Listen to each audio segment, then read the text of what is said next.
You know what time it is. It's the blueprint time.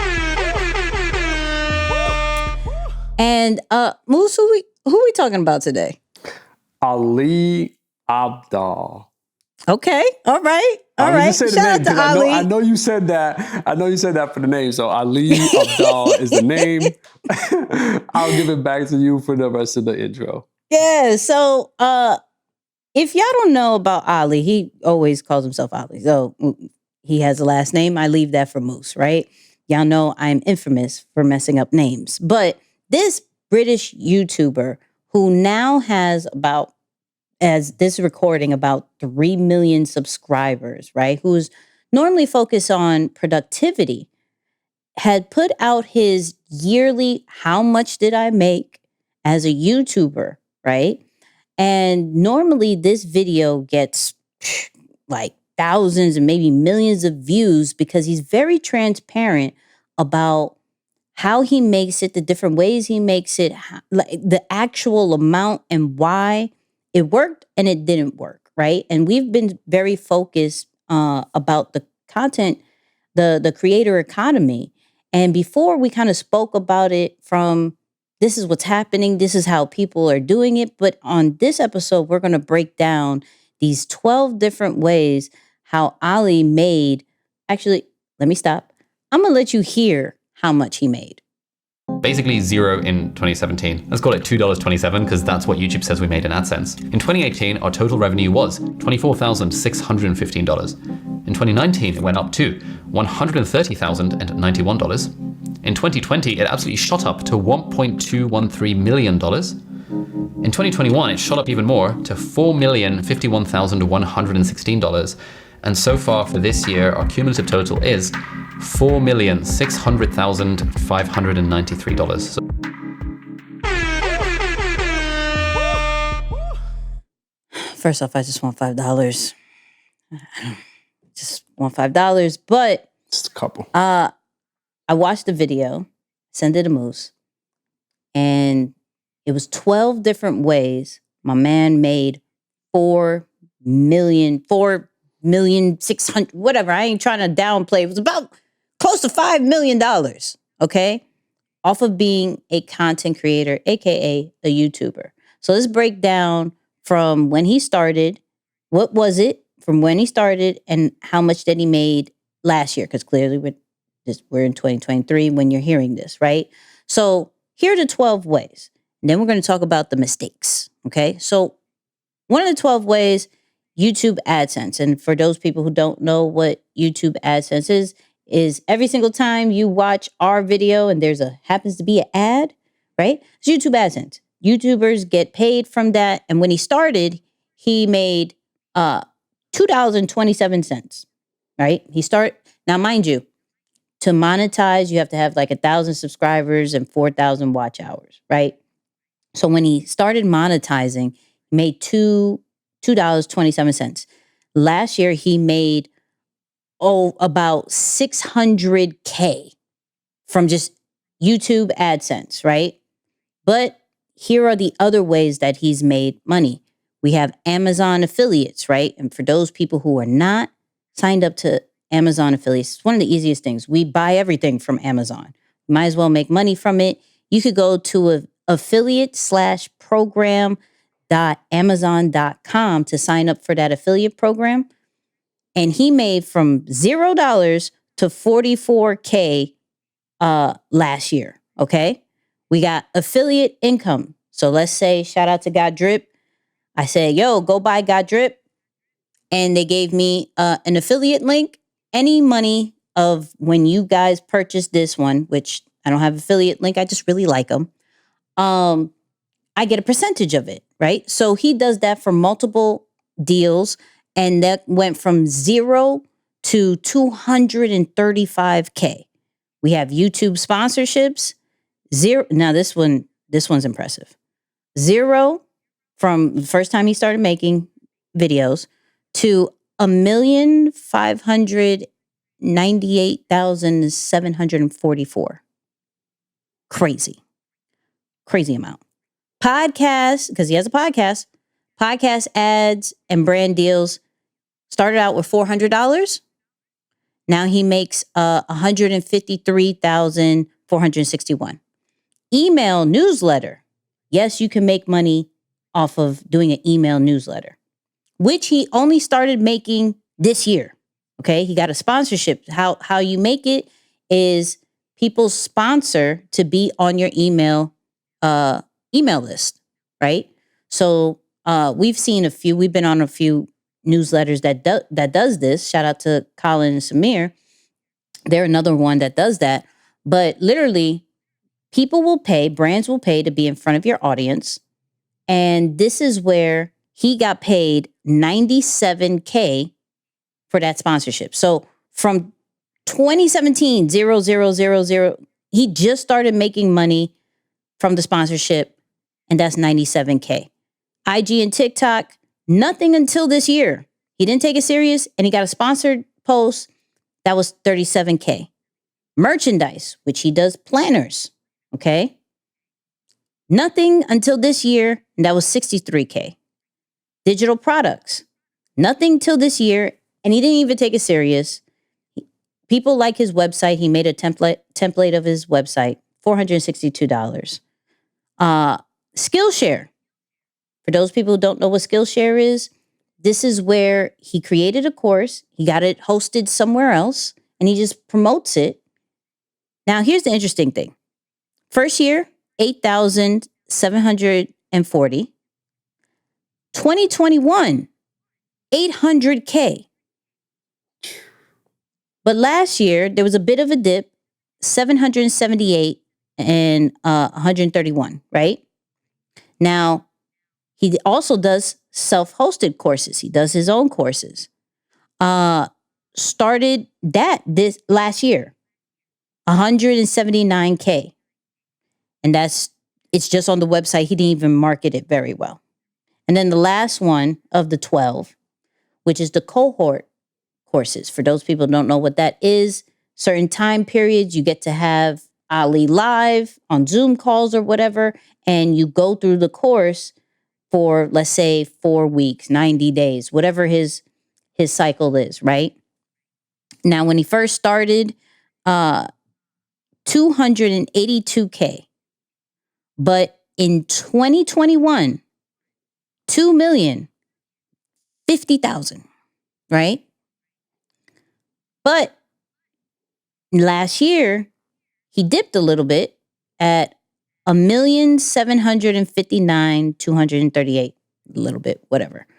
But the interesting part, well, before I go into the interesting part, Moose, the 12 ways, how do you feel about that path of like 0 to like, good God, right? What does that tell you? And then out of the 12, which one do you want to concentrate on for Nicky and Moose? You know what's interesting? I mean, obviously, what a phenomenal build out. I mean, this guy is a former doctor, by the way, and I don't know if you mentioned that, Nix, but former doctor that was dabbling into content creation in YouTube, and then went from trying to going full time and took it serious to see this turnaround in 4 years, which is a long time on the internet, but still relatively short overall. That's phenomenal. I'll be honest with you. All of the big numbers, outstanding. Absolutely love them. Shout out to you, Ali. You're killing it. Keep doing your thing. The part that sticks out to me, because it's something that we all can do right now and are probably underutilizing it, affiliate income. I can't tell you how many times I've recommended a book. You've mentioned something about a planner or a subscription or a this or a that.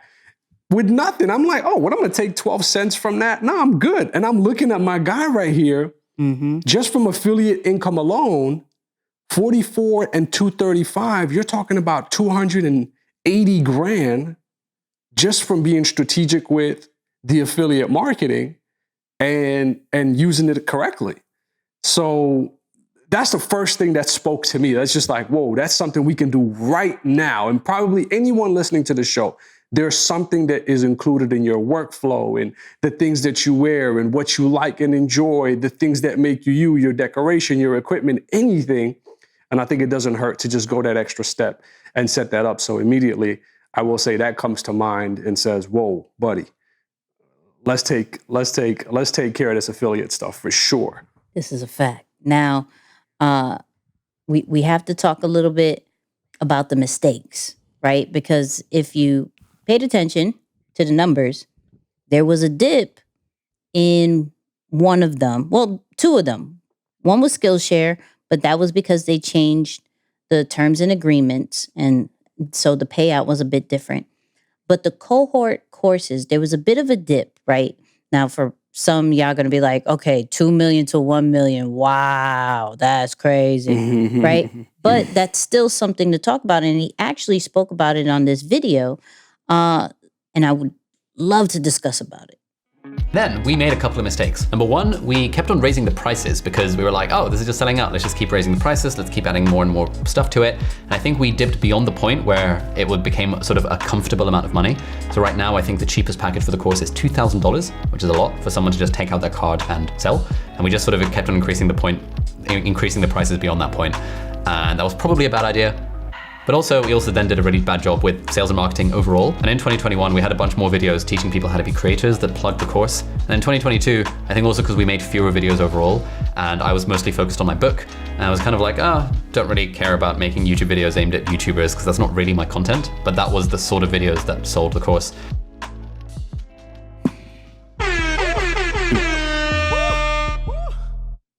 So interesting, man. Small dips. What I take away from this right away is that the ebbs and flows of business happen to everybody. All right. And small things can translate that. You know, what's funny about the conversation that we were having about through text, you know, and recapping Sean's convo, it's like my approach on business. I've always looked at it as what you do with yourself, or like the self-work that you do, is going to directly impact your business. So if you want to grow your business, grow yourself, right? That's just been always my philosophy. And then, of course, based on unique circumstances and the context, when you're in a situation, there are things that you need to do to change the levers of your business, right? But when you look at what he's saying right here, something as simple as pushing that threshold of what people are willing to pay is almost bound to break. In some cases, you want to find that line, right? There was a situation with you a couple of weeks ago, slightly different situation, right? Not so much around a product per se, but around a service that you were, say, called in for. And we pushed that lever to see what's the breaking point. And we walked away from it. It's like, okay, it didn't work out in the capacity that we saw it, but it's still a win. And I think everyone involved in that conversation saw it as a good thing. So as disappointing as it may seem, as though, okay, revenue dipped a little bit, but it's good to know that threshold. You want to know, how do your consumers or your audience evaluate the value that you're giving them? And you don't want to fall on, there's another brand that I know of that has been beating themselves up because they feel that they've been on the low end for so long and they've surpassed the height of their, or the peak of their awareness. So you think of it as life cycles, right? There's a point that you're building up, you reach your peak where everyone's talking about you. Mm-hmm. It's like you're viral almost all the time, right? If you don't have your price points and all of these different concepts really outlined for you, you reach out, you miss out on your income potential, or how much you can possibly earn as a business, or even further collaborations and what you do moving forward. But to surpass that peak and enter a new phase or a new era of your career, or let's just say your business development life cycle, and you are now trying to catch up on the money that you could have earned in the past, it's a difficult thing to try and bounce back from. All right. So it's good. I see it as a good thing. It's like, yeah, you lost $750,000 year over year in one part of your business, but you've come across that market resistance to let you know, okay, you can't go past this mark here, but also, and maybe you can expand on that piece a little bit more. He talked about not doing the greatest job in marketing, at least in that category. When we look at the things that we're launching, I think both of the things that he said with the self-hosted courses and the cohort, he didn't really market it well. And he just based it off of, okay, his influence on YouTube, which clearly it worked because it's 1 million, right? So his influence on YouTube. He put it on the website. He may have emailed it out because he likes to email. And that's it, right? Where others may have done ads, may have done collaborations, may have done, more go on other people's podcasts. That's more of a collaboration as well, right? There's other things to prep. There could have been a whole separate series on his YouTube channel about just that particular course, that particular cohort. And he actually said, yo, I lowered the videos that normally would bring the traffic. I didn't want to teach people about YouTube anymore. Even though that brought me a lot of money, I was concentrated on my being an author. I was concentrating on my productivity ones. I didn't necessarily, I know it worked, but I don't, if you watch the video, you can even hear, I don't know how much longer I'll do that because I don't necessarily see me teaching on Zoom all the time. Like, I find more of an impact doing it through YouTube, just doing a video and impacting the masses. So he understands the things that he could have done. And I could only imagine if he did that with just his regular marketing, just regular organic situation, what would happen if he actually put money behind it, right? When we're seeing that something is working, we're in a time that we have to put money behind it for it to really expand, right? The organic thing is, I believe, is just to see if it works, right? Okay, my audience is rocking with it. They love it. Cool. People are buying it. But if I want this on a consistent basis, my core audience is actually going to die out after a while. And so now I have to bring in new people, or maybe that people that didn't even see it. I have to put money behind it because now I'm trying to promote something to make money on a free platform. Free platform ain't going to rock with that. Right. No, I need a cut. And if you want people to see this, oh no, I need a cut, people. What's up? Right? So that right there is something that we have to keep in the back of our mind. And in the beginning, we could do organic. After that, we probably have to put some money behind what we're doing. The other thing that I want your take on is that increase in price, right? Where he had it at a certain price and then he kept increasing. And he's like, yo, this works. Let's go. Let's run it up. Let's run it up.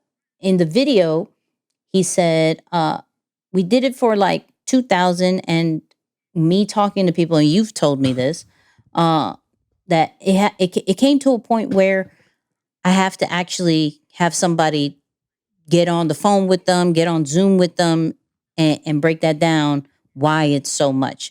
But we didn't do that, and we kept increasing it. And so that was probably a big mistake. Not saying that no one didn't buy it, but the conversion rate definitely lowered because of the greediness, right? What is your take on, not calling him greedy, but what is your take on outpricing your audience? Yeah, it's not having an idea of where that price threshold is. Like I talked about in the beginning there. It really comes down to simple economics, right? Supply and demand. If there is nothing that is improving in the experience, I love what you shared, and maybe you could do it justice with the context around the packaging of the most expensive cookie, right? Yeah. That was a strategic. What's the name of the brand? Last I forget. Crumb. Okay, there you go. Yeah. So as I'm watching the video, they're not talking about, let's say, their ingredients or their taste. And nothing against it. I'm sure it tastes amazing, but how much attention to detail went into an elevated experience to offset the price? Yep.